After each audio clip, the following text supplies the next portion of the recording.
Hello আরে রবে বিয়া আলু কেটে দিয়া স্যার আপনার শ্বশুর কখন আসবে? আপনার বিয়ে করতে নাকি? আপনার বিয়ে খাওয়া লাগবে। সমস্যা নাই, আমার তো অনেক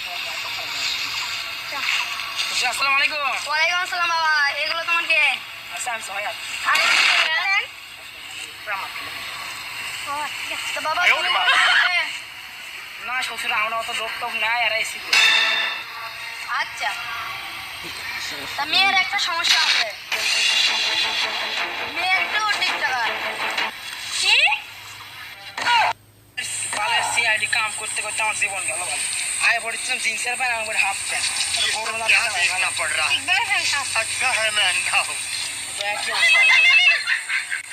ভালোই গেল।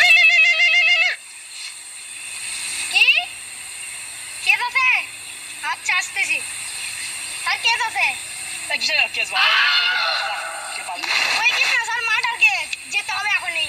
কেসে মানা মানা করে না না স্যার, তাহলে তো আমার চাকরি চলে যাবে। হ্যাঁ স্যার যেতেই হবে। চলেন। অভিজিৎ যাও আমার গাড়িটা বাই করো যাও। স্যার আমাদের তো গাড়ি নেই। গাড়ি নাই? যাও তাহলে রিক্সা ভাড়া করো যাও। স্যার রিক্সা ভাড়া যে দেবো তার তো টাকা নেই। সমস্যা নাই, রাস্তা কষে কি না হাঁটো খাবো